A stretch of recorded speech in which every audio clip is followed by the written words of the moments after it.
My name is Basant Baret, fire safety trainer and welcome to our YouTube channel. Friend, हर बार की तरह एक मैं नए वीडियो के साथ आप लोग के पास आया हूं। एंड आज की इस वीडियो पे हम बात करने वाले हैं फ्रेंड की कंस्ट्रक्शन साइट में जो हमारे वेलफेयर फैसिलिटीज़ जिनका इस्तेमाल हम हमारे वर्कर्स के लिए करते हैं। तो आज हम बात करने वाले हैं उन वेलफेयर फैसिलिटीज़ की जिनका इस्तेमाल हम हमारे कंस्ट्रक्शन साइट में करते हैं। तो चलिए स्टार्ट करते हैं हमारे आज के इस वीडियो को। सबसे पहले हम यहाँ पे बात करेंगे कि वेलफेयर फैसिलिटीज़ आखिर है क्या चीज़। तो सबसे पहले अगर हम बात करें तो हमारे वर्क प्लेस में स्पेशली यहाँ पे हम बात करने वाले हैं हमारे कंस्ट्रक्शन साइट की। तो वेलफेयर फैसिलिटीज़ के अंतर्गत हमारे ड्रिंकिंग वाटर की फैसिलिटीज़ आती है, टॉयलेट की फैसिलिटीज़ आती है, वॉशिंग फैसिलिटीज़, चेंजिंग एरिया या फिर जो हमारे ईटिंग फैसिलिटीज़ खाने की जो व्यवस्था होती है, इन सभी सुविधाओं को हम अब हमारे वेलफेयर फैसिलिटीज़ के अंतर्गत लेते हैं। सो फ्रेंड, यहाँ पर आज हम बात करने वाले हैं तो इनकी जो वेलफेयर फैसिलिटी जो हम प्रोवाइड करा रहे हैं हमारे वर्कर्स के लिए, इनका रेगुलर मेंटेनेंस, इनकी क्लीनिंग की भी हमें बहुत ज़्यादा ज़रूरत होने वाली है। तो इन्हीं सारे प्रोविज़न्स के बारे में यहाँ पर हम बात भी करेंगे और जानेंगे कि ये किस तरीके से प्रोवाइड करा सकते हैं। तो चलिए हम फर्स्ट पॉइंट्स पे आगे बढ़ते हैं। वेलफेयर फैसिलिटीज़ के रूप में जो सबसे पहले हमारे प्रोविज़न्स होने चाहिए एक स्टैंडर्ड वे पे, वो है हमारे ड्रिंकिंग वाटर। फर्स्ट हम बात करेंगे ड्रिंकिंग वाटर की फैसिलिटी हमारे वर्क प्लेस में स्पेशली हमारे कंस्ट्रक्शन साइट में होना चाहिए, जहाँ पे हमारे वर्कर्स काम कर रहे हैं। और जिस एरिया में ड्रिंकिंग वाटर की फैसिलिटी दी गई है उस एरिया को क्लियरली वे पे लेबल्ड वहाँ पे लिखा गया हो, जिसको देखकर पढ़कर हमारे वर्कर्स को यह समझ में आए कि यह वो एरिया है जहाँ पर वो पीने की व्यवस्था यहाँ पर रखी गई है। तो ये चीज़ हमारी सबसे पहले वेयर फैसिलिटी में होनी चाहिए। सेकंड जो वेलफेयर फैसिलिटीज़ है वो है टॉयलेट फैसिलिटीज़। जी हाँ फ्रेंड, हम बात कर रहे हैं कि हमारे जो नंबर ऑफ़ वर्कर्स होते हैं उनके अकॉर्डिंग से हमारे टॉयलेट की फैसिलिटी हमारे इंडस्ट्री में, हमारे वर्क प्लेस में होनी चाहिए।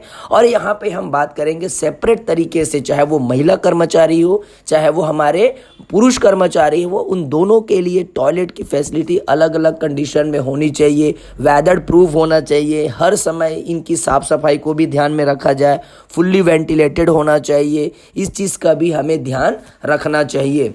चलिए आगे अगर हमारे नेक्स्ट वेलफेयर फैसिलिटीज़ की बात करें तो वो है वॉशिंग फैसिलिटी। वॉशिंग फैसिलिटी जहाँ पे हमारे वर्कर्स जो है अपने टॉयलेट से आने के बाद अपने आप को फ्रेशन अप कर सके या फिर वो अपने आप को बॉडी को वॉश कर सके, तो यह भी एरिया हमें प्रोवाइड करानी चाहिए। इसके साथ साथ वहाँ पर शावर की फैसिलिटी हो सकती है, तो वो चीज़ भी हमें प्रोवाइड करानी चाहिए। जिस तरीके से अगर वो किसी कंटामिनेटेड एरिया से अगर आए हुए हैं कार्य करके या किसी हैज़ार्ड सब्सटेंस के संपर्क में आए हुए हैं तो अपने वो फुल्ली बॉडी को वॉश कर सके, तो वॉशिंग फैसिलिटीज़ हमें प्रोवाइड करानी चाहिए।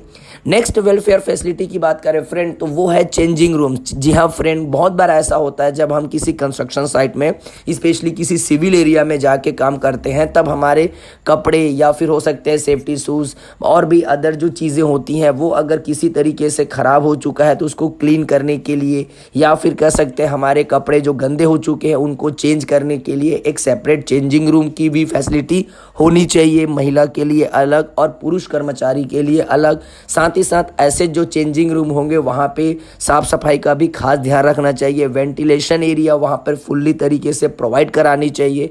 तो इस चीज़ का भी हमें ध्यान रखना चाहिए और ये भी as per the provision minimum standard को फॉलो करते हुए हमें चेंजिंग रूम की व्यवस्था करनी चाहिए। नेक्स्ट जो फैसिलिटी की हम बात करेंगे फ्रेंड वो है हमारा एकोमोडेशन फॉर क्लॉथिंग। जी हाँ फ्रेंड, बहुत बार ऐसा होता है कि हमें अपने कपड़ों को रखने की भी फैसिलिटी की आवश्यकता पड़ती है। इसके लिए आप या तो लॉकर जैसे किसी भी स्टोरेज एरिया का इस्तेमाल कर सकते हैं, जहाँ पे वर्कर्स अगर वो कपड़े को चेंज कर रहे हैं या फिर जो कपड़े कंटामिनेटेड वजह से जो ख़राब हो चुके हैं तो उनको अलग से रखने की एक सेपरेट जगह होनी चाहिए जो कम्प्लीटली क्लीन होना चाहिए, सेफ़ एंड सिक्योर्ड होनी चाहिए, जहाँ पे गंदे कपड़े को अलग तरीके से, साफ़ सुथरे गीले कपड़े को अलग जगह पे रखने की फैसिलिटी वहाँ पर होनी चाहिए। तो हमारे कंस्ट्रक्शन एरिया में फ्रेंड इसकी भी सुविधा होनी चाहिए।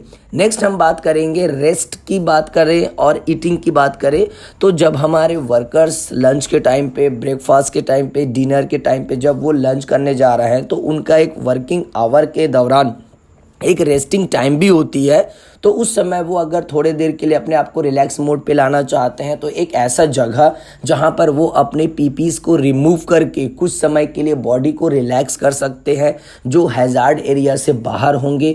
तो ऐसा जगह एक रेस्टिंग के लिए रेस्ट रूम के तरह इनको प्रोवाइड करानी चाहिए जहाँ पर वो सुरक्षा के साथ बैठ के खाना खा सके। वो ईटिंग प्लेस इनको प्रोवाइड करानी चाहिए। ये वो प्लेस हैं या ये वो फैसिलिटी हैं फ्रेंड जो हम एक वर्कर्स को as per the minimum standard of provisions हम हमारे वर्कर्स को ये कुछ वेलफेयर फैसिलिटीज़ प्रोवाइड कराते हैं। सो आई होप फ्रेंड आप यह समझ गए होंगे कि एक कंस्ट्रक्शन साइट में किस तरीके के वेलफेयर फैसिलिटीज़ वर्करों के बीच में प्रोवाइड की जाती है। Thank you.